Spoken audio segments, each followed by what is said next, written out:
Lorenzo Mullins and Andrew Mullins with Rentovative Property Management. We buy and operate multifamily real estate, right? At this time, about 500 units. We Right. also syndicate. We do joint ventures. We do single family homes and flips to a very small degree to keep things rolling.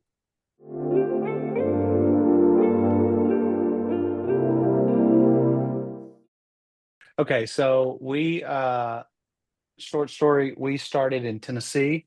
We are I got a job at 20 years old with a property management company in Columbia, Missouri. I moved up there in a car, uh, every possession that I owned, and a couple of years working for this as his personal assistant. He gave us the opportunity. He said, what do your brothers do? What do they do? Kind of explained that Dallas kind of doing this kind of world too. And he's like, would he be interested in doing anything up here? And originally it was like, come up here, be a project manager, like development stuff. And so Dow drove up Columbia, and we met with David Atkins, and he's like, "Oh, you know what? I have this idea. We have this apartment complex in Kansas City, Missouri. Would you be interested in buying it? We'll facilitate everything. We'll help you. We'll help you get financing. We'll write the contracts for you. We'll set up your LLC." And he's like, This is the year. This is the years of yes. Okay, yes, yes, we'll do it." So we drove to Kansas City to look at this thing. It's beat up 67 unit apartment complex, and we ended up doing the deal. And what we started the bank account with what, $100 in it now, hundred $100. $100 down to buy a $3.2 million apartment complex, wildly inflated price, and we operated that for a long time. So that was 2006, and we still have it. And I we signed another a deal with to buy another apartment complex, 2008, 216 units, and Santa Fe and Kansas City, and then it's 2008. Economic depression, couldn't get it funded, ended up falling apart. We stayed on and worked that apartment complex, finishing a rehab and getting it stabilized. In 2000, that was 2008. 2013, I left to be a director of operations for another property management company in town. 2016, I did it again, and that's where I met Travis Steffens. Travis Steffens recruited me to go work to be his director of operations, kind of for our communities. And so me and Dan Wax ran his portfolio. Meanwhile, Dow's still at Santa Fe, um, and the whole time, the 67 unit apartment complex that we originally bought still kind of quietly humming along, and just appreciating naturally. And then anyway, in 2019, I put in my notice to resign, and I was like, Dow, we gotta go do this ourselves. We gotta figure it out. There's something we have to do. Dow had been my previous position before I met uh, Travis. Travis is also who introduced us to David Alcott. And then our company ran it. That company, Forza Property Management, when I came on, it was $500,000 a month in rents. Uh, and then we brought in David Alcott, and combination of David Alcott's training and our expertise in multifamily really was a catalyst for that property. And we went from like 500,000 in rents to almost $1 million a month in rents in a very short period of time. And then he started selling, and then I ended up leaving for our communities. So meanwhile, I also coached with David uh, at our communities as well for about 2 years. And then 2019, when I put in my resignation, it's like, Dow, we can do this. We have 67 units in our portfolio. This is not working. Like we have to go be action oriented. So we started looking. We like, as there's a group, um I started meeting with brokers and talking to people, and I said, I met this one group, MIH group, and I was introduced to them, and they started showing us like how you can get deals done. And then as soon as we purchased a deal, completely seller finance, found it on Facebook. It was a really good deal. It worked well for us. We put, so I think it was 4% down, 7% down, 7% down. We refinanced it for a year and pulled 200% of our money back out of the property. So we're just that property does nothing but make buckets of money now. So and then about that time, Dow, who had been coaching with David Alcott personally, also resigned Santa Fe. And then we're like, okay, let's bring on David as a team. So we brought David on as a team. And that's where things started to expand a little bit. So David's very good about getting processes, um, really honing in on what you need as a catalyst for growth. Now, I'll tell you that David is not good. David doesn't want you to grow too fast. And that is that's a source of contention playfully within us, within our group. So um he wants to have things right, and we want to grow, and we're okay with turmoil in that regard. So but that said, we started working on a lot of different things, and what David is very good for me personally was personnel. Through that time period, working for multiple different property management companies, working with our own, was how to deal with people, how to recruit people, how to treat people. He's obviously very people oriented, people, process, profits, is his three P's. So that's very important to him. So it was important to me being a people person, Dow being a people person as well. And so we treat our staff, and we're a family business, so we treat our staff like family, and that has a lot to do with it. But adding that additional layer to it with processes, and now we're definitely seeing the profits. So we've added multiple different layers of incomes. So our first deal was a sole venture, Dow being the primary ownership on the paperwork. Our second deal, joint venture, seller financed. Our third deal was a joint venture with capital partners. Our our fifth deal was a 506B syndication. Our sixth deal was a 506B syndication with large capital investors. So every deal we've done something a little bit differently. Um, and we could not have done that without his assistance. So a lot of things that we have, most of the things are the same. Like you hear like, well, if you can run this business and then you can run that business, very similar. Like we're still operating in the same world. We still have the same acquisition spreadsheet. They change with very small pieces. And so we keep that rolling. And we just could not have grown. Now we're a little under 500 units. If you include additional investments that Dow and I both participate in, we're at 700.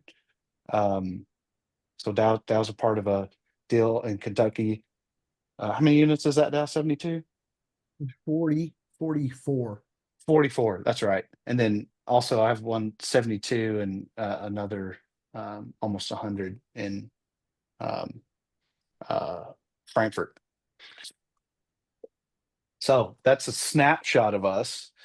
Intermingled there, we do uh, single family homes that have been wildly profitable. So we end up getting homes just from word of mouth and people that just need stuff right away and need funding right away, or they need to get out. So we bought a couple of houses for 60, 70, $80,000 and end up selling them for 250, 300, that kind of thing. Um, and we have our renovation teams, but we can buy those houses with cash and then let them sit, and our renovation teams goes in whenever we hit a little lull. So it's a good business for us to be in.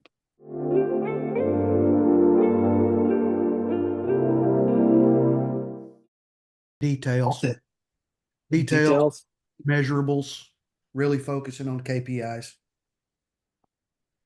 I've thought about this a lot. I can give you the exact answer. Authenticity.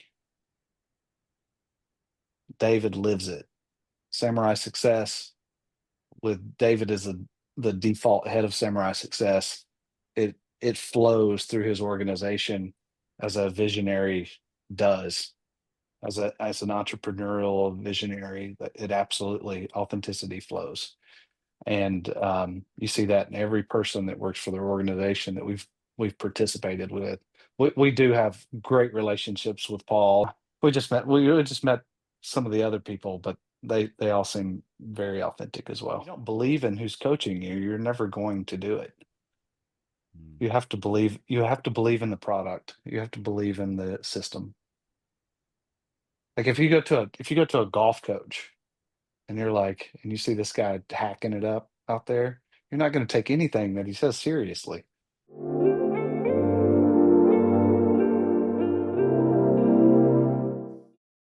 Well, let me rephrase that. We're not okay with turmoil. We're okay with it. We're okay with accepting turmoil on a very limited short-term basis if it gets us to our goal. And the whole point of Samurai Success is to eliminate that. They eliminate that turmoil by identifying it. So then we identify it, we put the system in place, and we overcome that turmoil. The key point is the draw process. We had that earlier this year, and it's the first time that we've had a company where we had $2 million sitting in the bank account, and we got a draw against it. And so we worked within Samurai Success. A large part of their training gave me the ability to set up most of it from the beginning, but also additional layers. Like I have people that participate and help with me. So I'm using Komodo decks that records a screen and gives you AI. And so I have the system not only drawn out with that, but we have backup recordings, and so we can transfer it and repeat it constantly. So that's one example.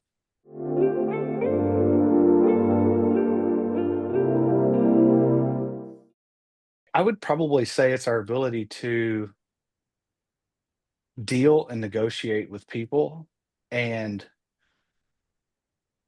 we deal a lot with people, obviously. Banking relationships, some of these can be combative, um, and how we handle those combative relationships is important. And so we're able to leverage that information sometimes to our benefit.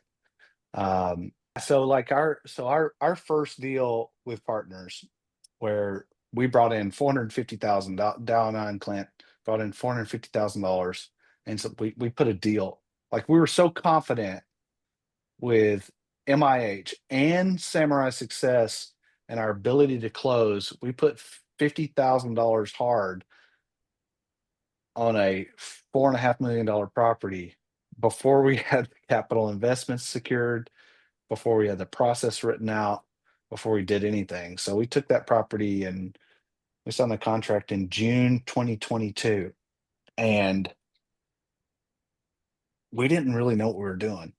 That was that we, was that we was the acceptance of turmoil for a bit. and so Dave, oh, you signed a contract, okay, so you can get out of it. No, not without losing all your money.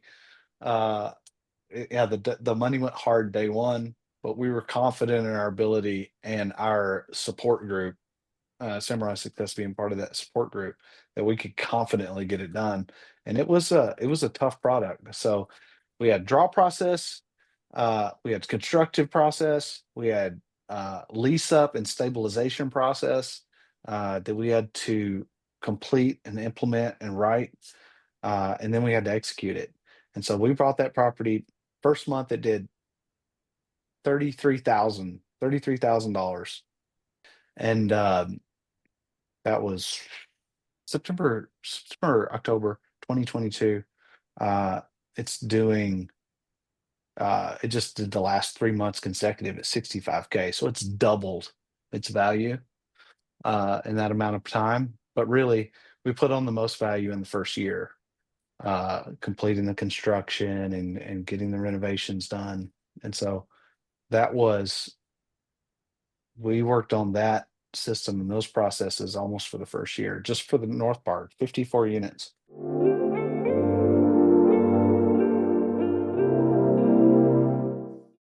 Yeah, so 2023, you can get in the weeds with Samurai a little bit. And I think that's what we did. We got a little bit too much in the weeds, and we didn't stay at that 10,000 foot. And so we'd never coached with anybody else. So we wanted to just experience somebody else. So we shopped around and found somebody about the same rate. Very good coach, very likable coach. But he did not have the support system. We didn't realize that. He mainly just did one-on-one coaching calls once a week. And that's not what you get with Samurai. And anybody I tell about that, and I've referred multiple people over to Samurai. Everybody's heard of coaching programs, but what they don't realize that they get with Samurai is you get an elite crew, you get an elite system behind him, and they're constantly working. Like Paul works his butt off on some of that stuff that's beneficial to us, cash flow diagrams and systems and processes and workflows and spreadsheets and stuff like that. And we use almost all of that stuff. So we ended up doing 1 year. We did the 1 year commitment, and then we came back to David, the prodigal son. This prodigal son's returned.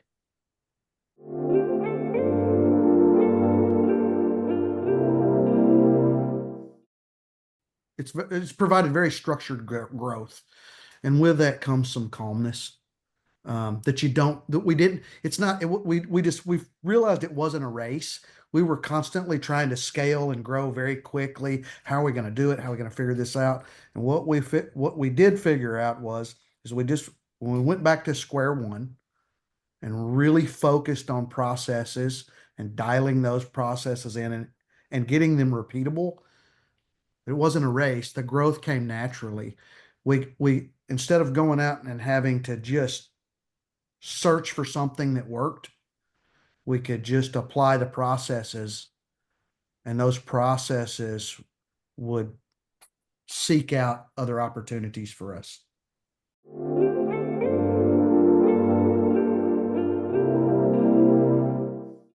Well, number one, none of us have very big egos, and I think in a family business, if you have large egos, that's a difficult proposition. Um, Clint and Dave are both involved.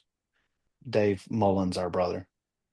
Um, but they're more technicians, so that's kind of their world. Where Dow and I are more the managers and the entrepreneur side of things. But we work well together because we don't step on each other's toes, and there's no need for it. Our business doesn't require big grand ideas. It requires execution.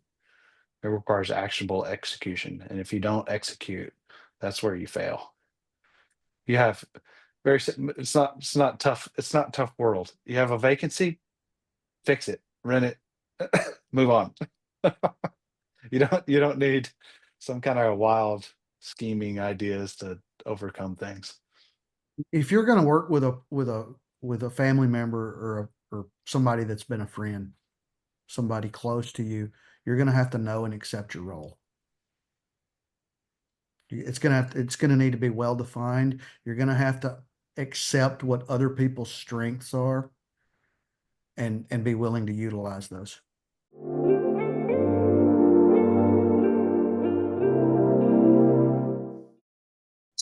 Accountability. So, we meet as a team, and if you never want to, your coach is kind of like a parent that you love. And if you never want to tell them that you broke your brother's arm, it's the last thing you want to say. So with accountability, and Clint, our brother, said it many times. Sometimes he's like, I just didn't want to. I had to get this done because I didn't want to say I didn't get it done on our coaching call, and it's important because where Clint is probably okay stepping on our toes a little bit or not getting something done, he's less enthralled with saying that out loud in front of 9 people. And Yeah, it's a big deal. When you commit to do something, you don't wanna be embarrassed by saying it in front of people, so it's a large accountability involved. What's after accountability? That's the joy of continuous improvement. That's that they say it's you push until you get there, and then you're pulled along after you make it, right? So once you Clint is by example, he's just now learning like, oh, our business can be profitable. We lived on beans forever. We were broke for a long time and it didn't make money. And now we're looking at buying him a new truck as part of the business. And he's pretty excited about that. And he's starting to see like fine execution and working the process and working the plan can be wildly profitable for us.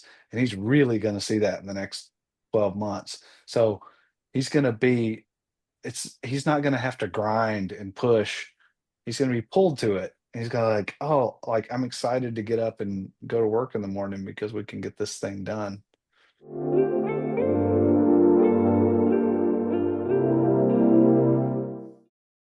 Well, number one, doesn't David offer a guarantee? That's the number one. That's what I tell people. Like, what you don't have anything to lose. You have zero thing to lose because he gives you a guarantee. If it doesn't make more than what it costs, then what have you lost? You've lost nothing. You've participated in a grand experiment that's probably awesome and going to impact you in multiple different ways. I specifically talked about this with someone, and I asked, well, what's the cost of not doing it?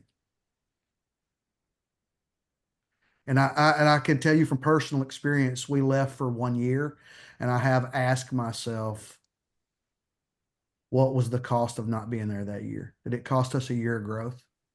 Because since we've been back, I don't know, Andy, what would we go? We went to we picked up in the last year we picked up 276 units.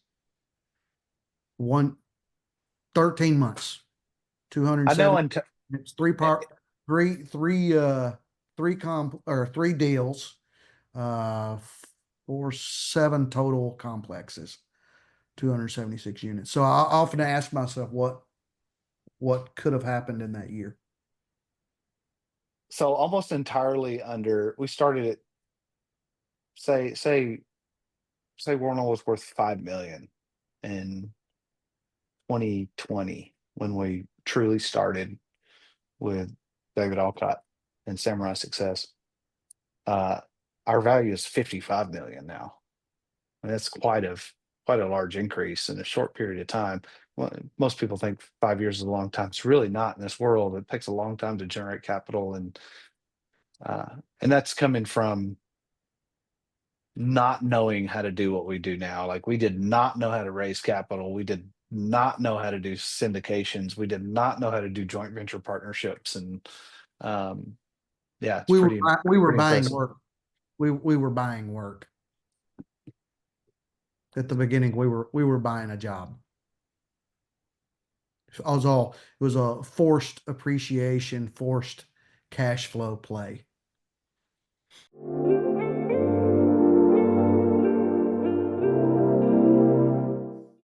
I have recommended it to anyone that is looking to grow and maybe it's hit a glass ceiling and they're like, man, I just don't know how to get through this next phase.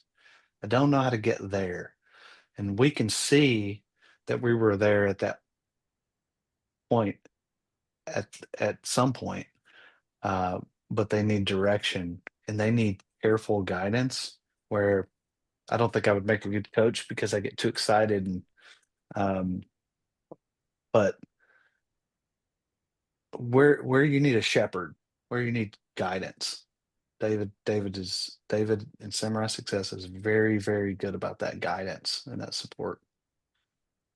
You hear in our world a lot, uh, who, not how. And Samurai success is the answer to that question. It's who, not how. We ask ourselves how a lot. We went over and over and over that. We tried different things, and when it came back to who. So when we brought them on board, we've partnered with them. We accepted the cost and left, and then realized that cost really wasn't very high. It's not expensive.